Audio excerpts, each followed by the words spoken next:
Baiklah, Assalamualaikum warahmatullahi wabarakatuh, Ibu dan rekan-rekan semua.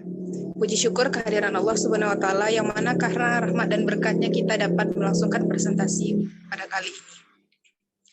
Yang terhormat Ibu dosen pengampu mata kuliah Evaluasi Proses dan Hasil Pembelajaran Biologi, Ibu Drahifi Albarida. Baiklah, sebelum memulai presentasi, saya akan memperkenalkan terlebih dahulu anggota dari kelompok kami. Yang pertama, saya sendiri, Wilda Meliza, sebagai moderator. Yang kedua, ada rekan saya, Sherly Anggun Putri, sebagai penyaji. Yang ketiga, ada Nabila Rahmadani Arfi sebagai penyaji. Yang keempat, ada Anissa Hidayah juga sebagai penyaji. Dan yang terakhir, Elvira Utami sebagai penyaji. Baiklah, kami akan masuk ke materi yang pertama yang akan dipaparkan oleh rekan saya, Sherly Anggun Putri. Kepada saudari Sherly, dipersilakan.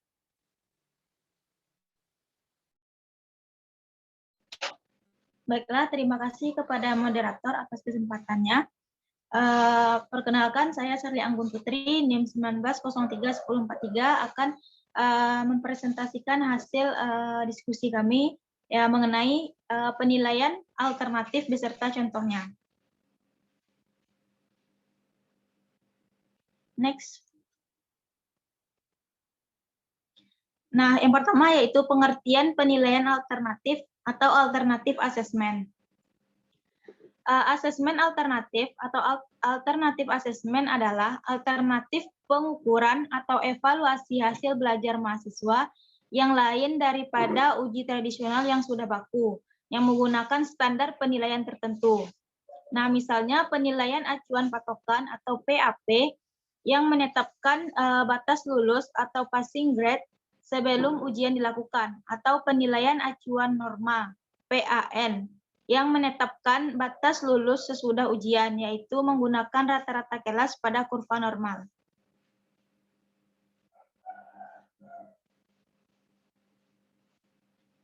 Kedua, cara penilaian tersebut menggunakan uji esai atau multiple choice, atau yang lazim disebut sebagai pengukuran menggunakan kertas dan pensil. Kedua instrumen atau alat uji tersebut terdiri atas pertanyaan kepada mahasiswa yang sudah ada jawaban yang benar.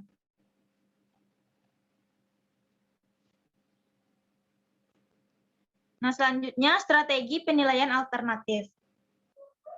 Penilaian alternatif pada dasarnya merupakan penilaian yang diarahkan oleh pembelajaran atau instruction driven assessment. Oleh karena itu, bentuk penilaian alternatif menonjol kepadanya dengan strategi pembelajaran kontemporer yang dikembangkan seperti misalnya hands-on activities, authentic learning, dan problem solving. Karakteristik lain dari penilaian alternatif adalah berorientasi pada kinerja atau performance sebagai salah satu hasil belajar yang penting. Nah, di samping pengetahuan atau knowledge, serta mendeskripsikan perkembangan peserta didik selama selang waktu tertentu.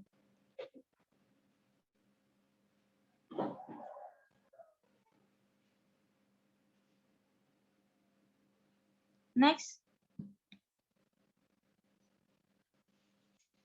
Nah, ada 4 variasi penilaian alternatif. Di antaranya yang pertama ada penilaian kinerja, penilaian portofolio, penilaian proyek, serta penilaian investigasi. Dalam situasi tertentu, lebih dari satu bentuk mungkin terlibat. Sebuah deskripsi singkat dari masing-masing uraian yaitu sebagai berikut. Yang pertama, penilaian kinerja. Pada penilaian kinerja, peserta didik ditugasi melakukan suatu pekerjaan ataupun kegiatan yang menyebabkan peserta didik tersebut mendemonstrasikan kemampuan-kemampuan yang dinilai. Nah, untuk contoh di kelas lain, seperti daripada mengambil tes pilihan ganda tentang eksperimen ilmiah, siswa benar-benar melakukan percobaan laboratorium dan menulis tentang proses dan pilihan-pilihan mereka dalam laporan laboratorium. Next, Mi. Nah, selanjutnya ada penilaian portofolio. Portofolio sebagai alat penyimpan arsip dapat dimanfaatkan untuk menyimpan contoh-contoh terpilih produk kerja peserta didik, seperti karangan, laporan proyek, foto, CD atau video, selama kurun waktu tertentu. Nah, untuk contoh penilaian portofolio sebagai berikut. Yang pertama, siswa diminta membuat rancangan pengamatan, yang mana dibantu dengan lembar kerja dari guru. mengenai materi selama 1 semester yang akan diberlakukan eksperimentasi. Yang kedua, melakukan kegiatan eksperimentasi sesuai dengan alokasi waktu pokok bahasan dengan direncanakan.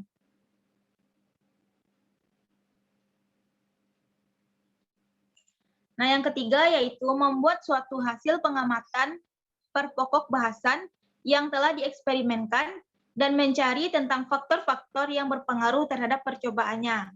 Kemudian contoh yang keempat, siswa diminta melakukan diskusi tentang hasil percobaan tersebut. Nah, selanjutnya ada penilaian proyek. Nah, proyek sendiri merupakan cara yang tepat untuk melibatkan siswa lebih jauh dalam penyelesaian masalah. Adapun contoh proyek seperti salah satu instrumen atau kegiatan penilaian proyek dalam pembelajaran biologi. Kemudian selanjutnya ada penilaian investigasi. Menurut laporan dari Cochrane dalam event tahun 1987, mengatakan bahwa investigasi merupakan kegiatan pembelajaran yang memberikan kemungkinan kepada siswa untuk mengembangkan pemahaman siswa melalui berbagai kegiatan. Contohnya seperti, apa yang akan kita cari dari masalah itu, bagaimana kita dapat mencoba untuk memecahkan masalah, serta apa pemecahan masalah yang tepat yang mungkin berguna. Nah, selanjutnya ada beberapa isu implementasi penilaian alternatif. Seperti sebagai berikut. Yang pertama, pada tingkatan kajian teoretik, sukar dibantah urgensi penggunaan penilaian alternatif. Yang kedua, komitmen pada perkembangan dan keunikan cara peserta didik belajar. Kemudian yang ketiga, penghargaan pada profesionalisme guru. Yang keempat, keotentikan mendeskripsikan hasil belajar peserta didik. Yang kelima, kemampuan menjawab tantangan akuntabilitas pendidikan.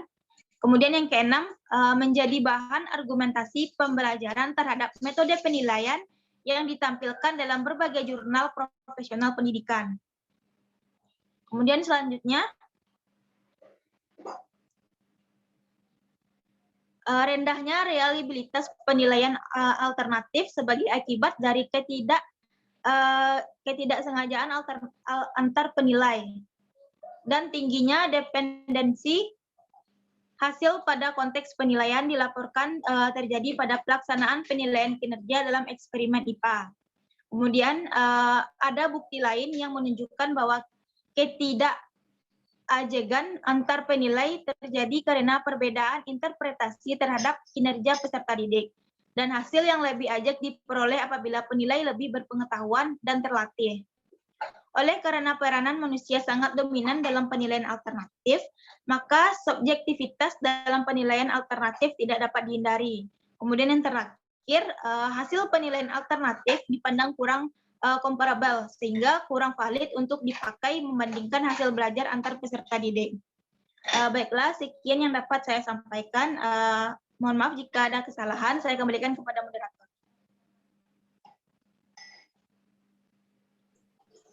Baiklah, terima kasih kepada Saudari Serlini yang telah memaparkan materi tentang penilaian alternatif. Lanjut untuk pemateri yang kedua akan dijelaskan oleh rekan saya Nabila Rahmadania Arfi. Kepada Saudari Nabila dipersilakan. Terima kasih moderator. Saya Nabila Rahmadania Arfi, NIM 1903-1031 akan menjelaskan tentang penilaian otentik beserta contohnya.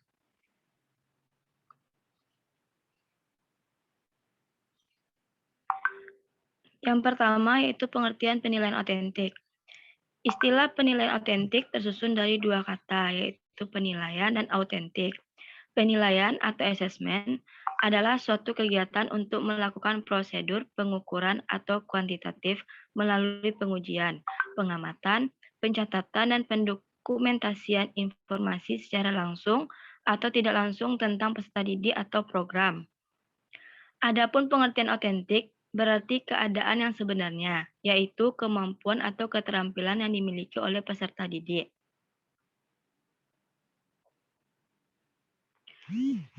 Istilah otentik dalam Kamus Besar Bahasa Indonesia memiliki arti dapat dipercaya atau asli. dan merupakan sinonim dari nyata, valid, atau reliable. Penilaian autentik assessment atau autentik merupakan suatu bentuk penilaian yang mengukur kinerja nyata siswa. Kinerja yang dimaksud adalah aktivitas dan hasil aktivitas yang diperoleh oleh siswa selama pembelajaran berlangsung.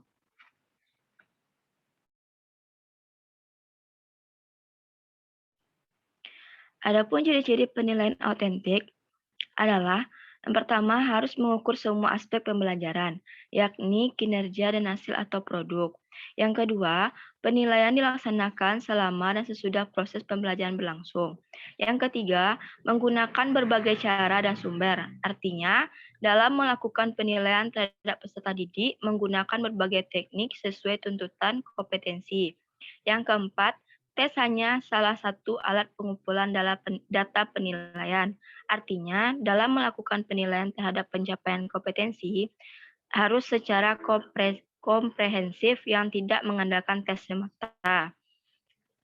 Yang kelima, tugas-tugas yang diberikan kepada peserta didik harus mencerminkan bagian-bagian kehidupan peserta didik yang nyata setiap hari. Yang terakhir, penilaian harus menekankan kedalaman pengetahuan dan keahlian peserta didik, bukan keluasannya atau kuantitas.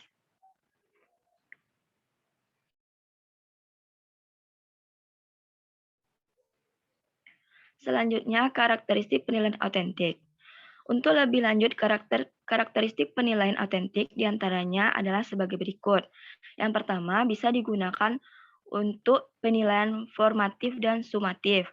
Yang kedua, mengukur keterampilan dan performansi, bukan mengingat fakta. Yang ketiga, berkesinambungan dan terintegrasi. Dan terakhir, dapat digunakan sebagai feedback. Selanjutnya, prinsip-prinsip penilaian autentik.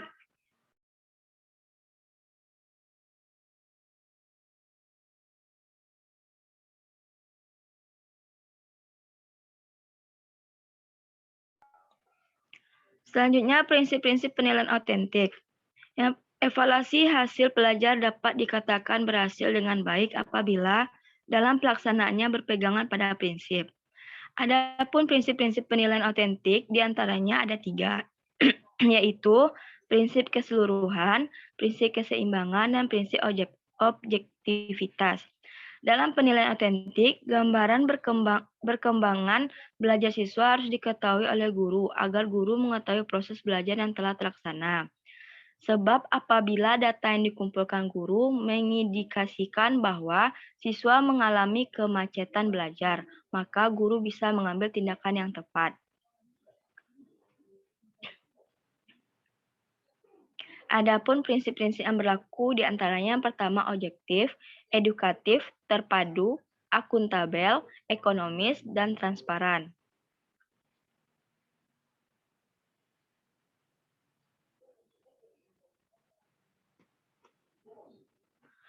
Tujuan penilaian autentik.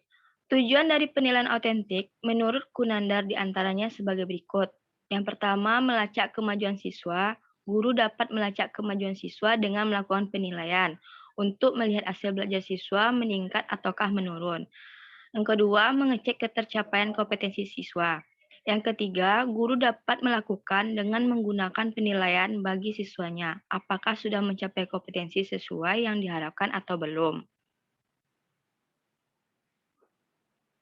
Yang keempat, mendeteksi kompetensi yang belum dikuasai siswa. Guru dapat mendeteksi apa yang belum dikuasai siswa, sehingga guru dapat mengambil tindakan tertentu yang sesuai dengan kondisi untuk mencapai kompetensi yang bisa dicapai siswa. Selanjutnya, menjadi umpan balik untuk perbaikan bagi siswa hasil penilaian. Dapat digunakan sebagai dasar bagi guru dalam memberikan umpan balik kepada siswa untuk memperbaikan siswa. Selanjutnya, manfaat penilaian autentik. Manfaat penilaian autentik seperti yang dikemukakan oleh Muller yaitu pertama, memungkinkan adanya penilaian kinerja yang dilakukan secara langsung untuk mengetahui hasil pencapaian kinerja peserta didik sesuai pelajaran yang telah ditetapkan. Selanjutnya, memberikan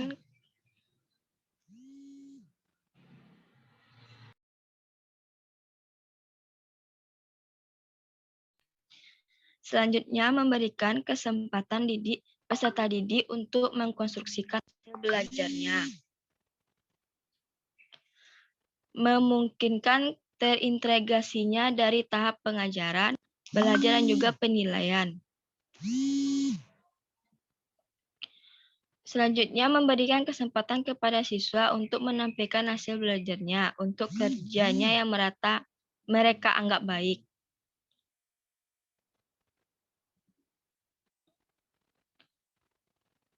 Selanjutnya yaitu keunggulan dan kelemahan penilaian autentik. Adapun keunggulan penilaian autentik menurut Kokom Komalasari diantaranya sebagai berikut. Penilaian autentik digunakan sebagai pengumpulan informasi terkait kemajuan dan perkembangan belajar siswa, baik formal maupun informal yang diadakan dalam suasana menyenangkan. Selanjutnya, prestasi belajar siswa yang tidak dibandingkan dengan prestasi kelompok, tetapi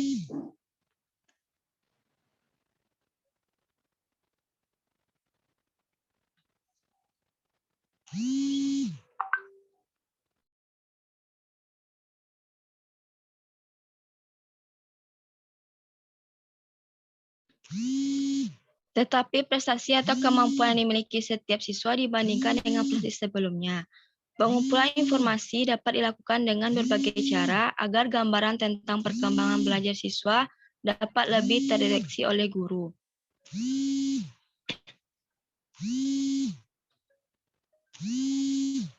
Adapun kelemahan diantaranya sebagai berikut.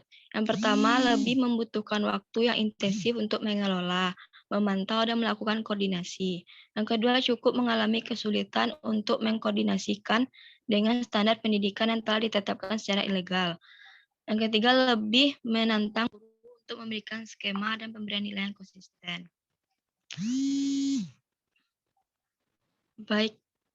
Baiklah, sekian dari saya. Selanjutnya akan dijelaskan oleh rekan saya. Saya kembalikan kepada moderator. Baiklah, terima kasih kepada Saudari Nabila yang telah memaparkan. Mungkin dilanjutkan lagi dengan rekan saya, kepada Saudari Anissa Hidayah, dipersilakan. Terima kasih moderator. Saya akan melanjutkan materi masih tentang penilaian autentik. Terlihat di layar, itu merupakan contoh instrumen penilaian unjuk kerja pada penilaian autentik. Pada instrumen penilaian unjuk kerja ini, ada 4 aspek penilaian yang dilihat, yaitu menyiapkan alat, menggunakan alat, mengambil data percobaan, dan menarik kesimpulan. Dengan nilai maksimalnya, yaitu 4 yang merupakan skor maksimal tiap indikator dikali 4, yang merupakan jumlah dari indikator instrumen penilaian unjuk kerja, sehingga nilai maksimalnya adalah 16. Untuk penskoran, nilai sama dengan jumlah skor siswa dibagi dengan nilai maksimal. Sedangkan untuk nilai rata-rata, dapat dicari dengan cara membagi antara jumlah nilai seluruh siswa dengan jumlah siswa.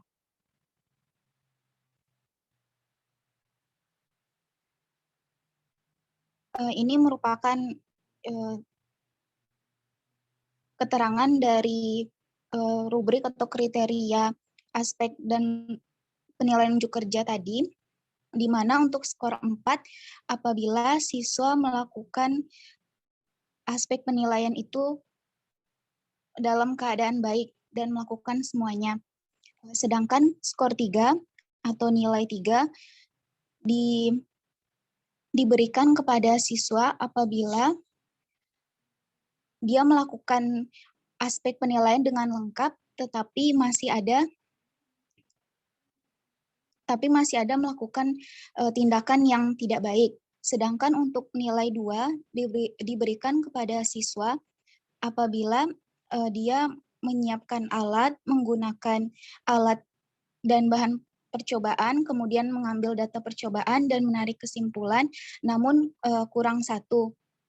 Tapi alat atau bahan yang dikumpulkan maupun datanya itu dalam keadaan baik. Sedangkan untuk nilai 1 diberikan kepada siswa apabila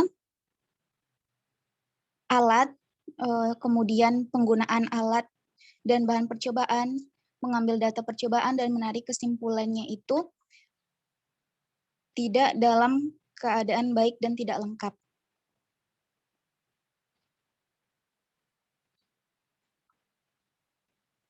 Berikut ini contoh instrumen penilaian presentasi, di mana ada 3 aspek yang dinilai, yaitu oral, 2 materi yang disajikan, yang ketiga partisipasi. Untuk mencari nilai maksimal, yaitu dengan cara mengali skor maksimal tiap indikator dengan indikatornya, sehingga di sini didapatkan nilai maksimalnya adalah 16. Sedangkan untuk mencari penskorannya, untuk mencari skor nilai dapat dicari dengan cara membagi antara jumlah skor siswa dengan nilai maksimal yang didapat. Dan untuk mencari nilai rata-rata dapat dicari dengan cara membagi jumlah nilai seluruh siswa dibagi dengan jumlah siswa.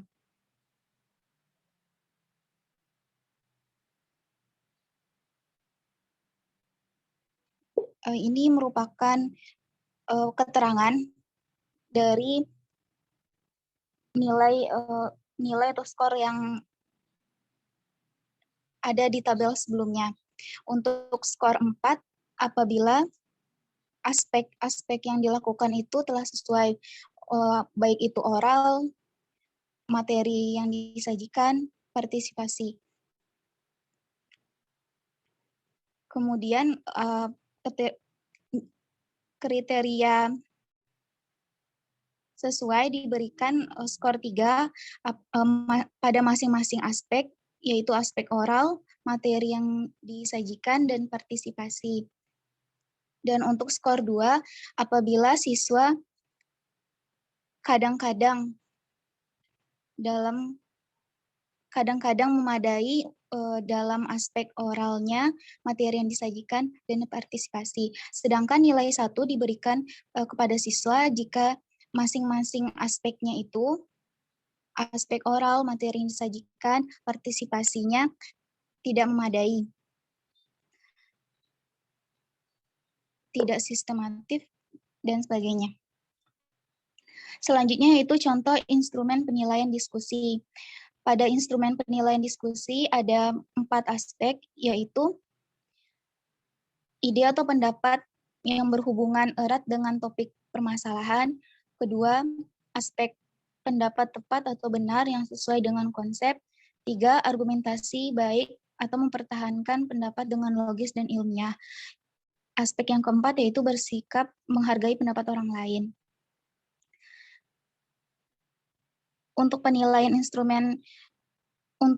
instrumen penilaian diskusi ini dapat dilakukan dengan cara memberi checklist atau tanda centang apabila siswa melakukan aspek-aspek yang tertera di atas. Jika dia melakukan, maka dicentang ya.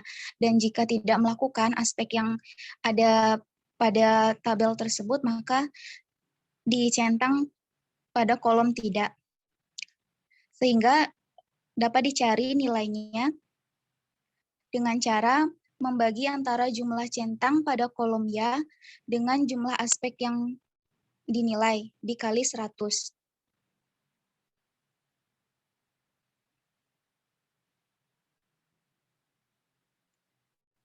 Setelah melihat contoh-contoh tersebut, kita akan mempelajari tentang macam-macam penilaian autentik ini. Macam-macam penilaian autentik. Yang pertama, penilaian kompetensi sikap. Sasaran penilaian autentik oleh pendidik pada ranah sikap spiritual dan sikap sosial adalah sebagai berikut. Yang pertama, menerima nilai. 2, menanggapi nilai. 3, menghargai nilai. 4, menghayati nilai. Dan yang kelima adalah mengamalkan nilai.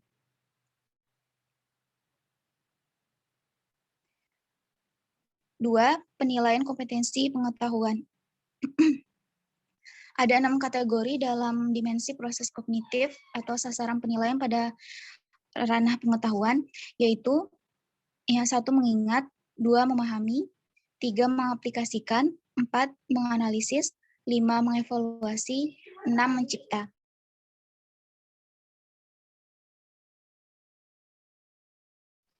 Tiga, penilaian kompetensi keterampilan. Sasaran penilaian autentik oleh pendidik pada ranah keterampilan adalah sebagai berikut.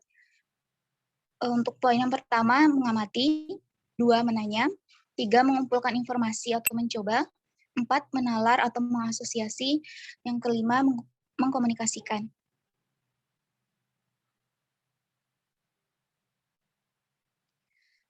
Sekian yang dapat saya sampaikan. Mohon maaf apabila ada kalimat yang tidak sesuai, saya kembalikan kepada moderator. Baiklah, terima kasih kepada Saudari Anissa Hidayah dan juga Nabila Rahmadani Yarfi yang telah memaparkan materi tentang penilaian autentik. Untuk materi selanjutnya, materi yang ketiga akan dijelaskan oleh rekan saya, Saudari Elvira Utami, dipersilakan.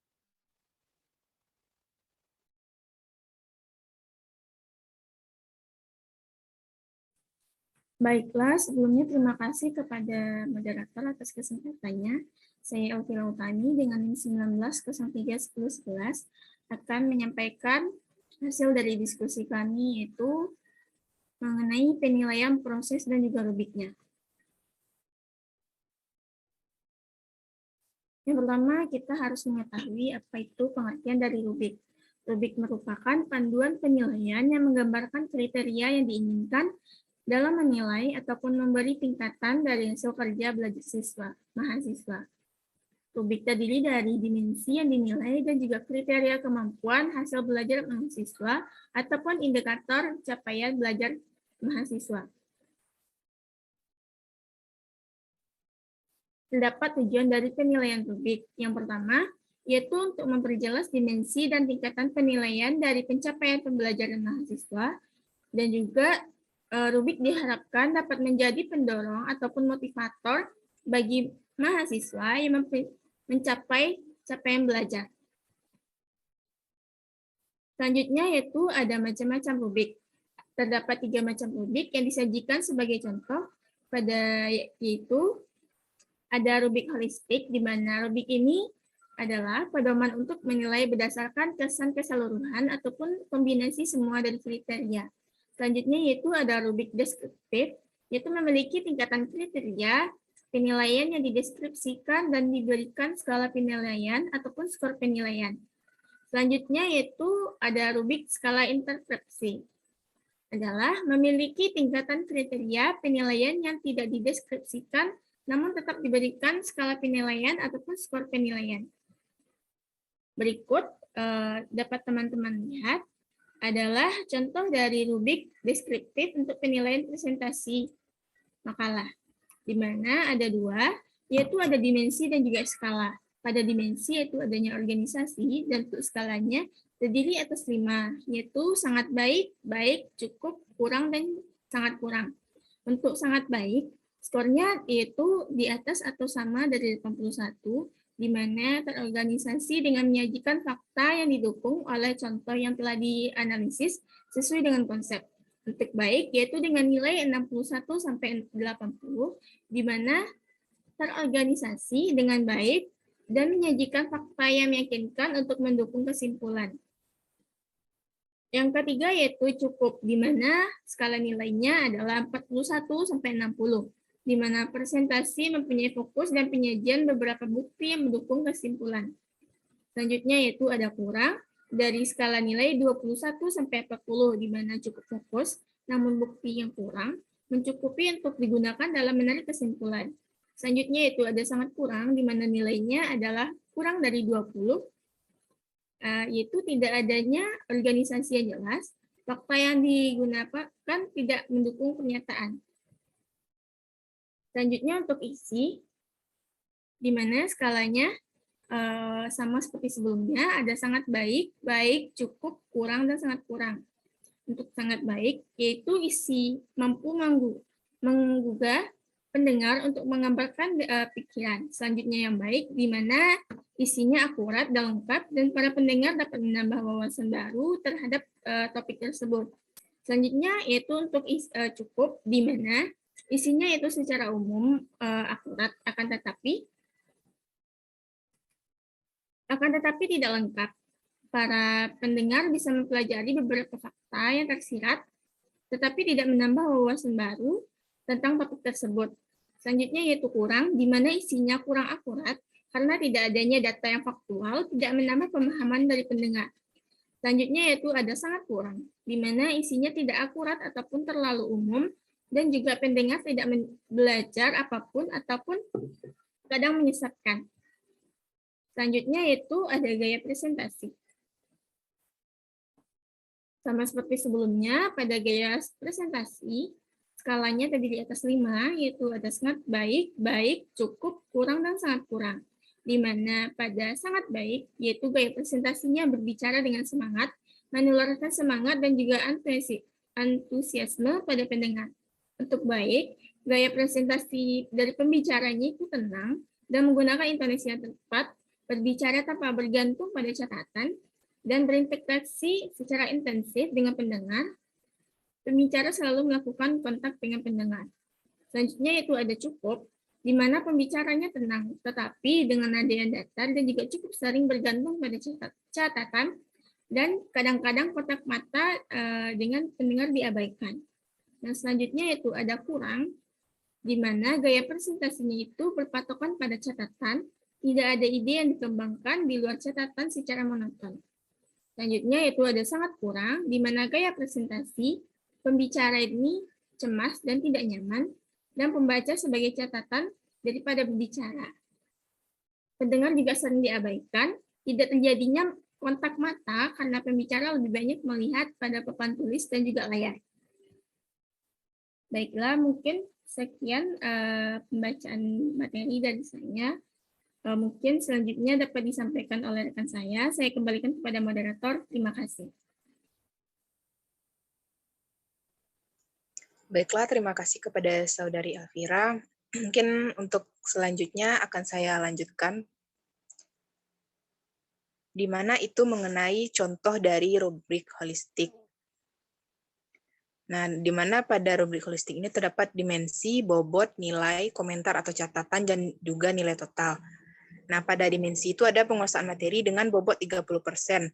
Kemudian pada ketepatan menyelesaikan masalahnya itu bobotnya 30%. Dan kemampuannya dalam berkomunikasi itu bobotnya 20%. Dan ada pula kemampuan dalam menghadapi pertanyaan dengan bobot 10%.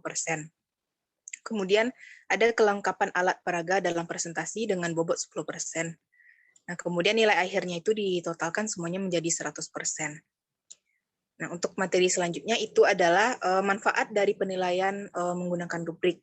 Nah, dalam menggunakan rubrik ini ada beberapa manfaat. Yang pertama, rubrik itu bisa menjadi pedoman penilaian yang objektif dan juga konsisten dengan kriteria yang jelas. Kemudian, rubrik ini dapat memberikan informasi bobot penilaian pada tiap tingkatan kemampuan siswa. Kemudian, rubrik ini juga dapat memotivasi siswa untuk belajar lebih aktif. Kemudian mahasiswa itu dapat menggunakan rubrik untuk mengukur capaian kemampuannya sendiri atau kelompok belajarnya. Kemudian mahasiswa dapat mendapatkan umpan balik yang cepat dan juga akurat. Kemudian rubrik ini juga dapat digunakan sebagai instrumen untuk refleksi dan efektif tentang proses pembelajaran yang telah berlangsung. Kemudian manfaatnya juga bisa sebagai pedoman dalam belajar maupun penilaian hasil belajar dari mahasiswa. Nah, adapun prinsip penilaian dari rubrik ini, yang pertama itu dia ada prinsip edukatif. Nah, prinsip edukatif ini adalah penilaian yang mana dia itu memotivasi mahasiswa agar dia mampu yang pertama memperbaiki perencanaan dan cara belajar. Yang kemudian itu ada meraih capaian dan pembelajaran lulusan. Kemudian ada prinsip penilaian otentik, yang mana dia itu adalah penilaian yang berorientasi pada pembelajaran yang berkesinambungan dan hasil belajarnya itu mencerminkan bagaimana kemampuan mahasiswa tersebut saat proses pembelajaran itu berlangsung. Kemudian ada prinsip penilaian itu objektif. Nah, ini adalah penilaian yang dia itu didasarkan pada standar yang disepakati antara dosen dan juga mahasiswa, serta bebas dari pengaruh subjektivitas penilai dan juga yang dinilai. Kemudian itu ada prinsipnya, itu prinsip penilaian akuntabel, di mana dia itu adalah merupakan penilaian yang dia itu dilaksanakan sesuai dengan prosedur dan juga kriteria yang jelas, disepakati pada awal kuliah dan juga dipahami oleh seluruh mahasiswa. Nah, ada namanya juga prinsip transparan. Nah, prinsip transparan ini adalah penilaian yang prosedur dan hasil penilaiannya itu dapat diakses oleh semua pemangku kepentingan. Nah, dalam rubrik ini juga terdapat teknik dan instrumen penilaian yang digunakan. Yang pertama kita masuk ke teknik penilaian. Nah, pada teknik penilaian itu ada sikap, keterampilan umum, keterampilan khusus, penguasaan pengetahuan. Nah, pada sikap ini ada tekniknya itu observasi, kemudian pada keterampilan umum, keterampilan khusus, dan penguasaan pengetahuan itu tekniknya bisa teknik observasi, partisipasi, unjuk kerja, tes tertulis, tes lisan, dan juga angket. Nah, instrumen yang digunakan untuk penilaian-penilaian tadi itu yang pertama ada rubrik untuk penilaian proses dan atau portofolio atau karya seni, karya desain untuk penilaian hasil. Nah, kemudian nantinya hasil akhir penilaian ini merupakan integrasi antara berbagai teknik dan juga instrumen penilaian yang digunakan. Kemudian dalam rubrik ini ada penilaian capaian pembelajaran. Yang pertama itu penilaian ranah sikap. Nah, dalam penilaian ranah sikap ini dilakukan melalui observasi, kemudian penilaian diri, dan juga ada penilaian antar mahasiswa, kemudian juga ada penilaian aspek pribadi yang menekankan pada aspek beriman, kemudian juga berakhlak mulia, percaya diri, disiplin, dan bertanggung jawab dalam berinteraksi secara efektif. Kemudian juga dengan alam sekitar serta dunia dan peradabannya. Nah, untuk ranah yang kedua itu adalah penilaian ranah pengetahuan. Nah, melalui berbagai bentuk tes tulis dan tes lisan, yang secara teknis dia dapat dilaksanakan secara langsung ataupun juga secara tidak langsung. Yang ketiga itu ada penilaian ranah keterampilan, yang mana dia itu melalui penilaian kinerja yang dapat diselenggarakan melalui praktikum, melalui praktek, simulasi, praktek lapangan, dan juga lain-lain sebagainya yang sejenis itu. Baiklah, sekian pemaparan materi dari kelompok kami. Jika terdapat kesalahan, kami mohon maaf. Saya sebagai moderator mengakhiri. Billahi taufiq wal hidayah. Wassalamualaikum warahmatullahi wabarakatuh. Waalaikumsalam warahmatullahi wabarakatuh.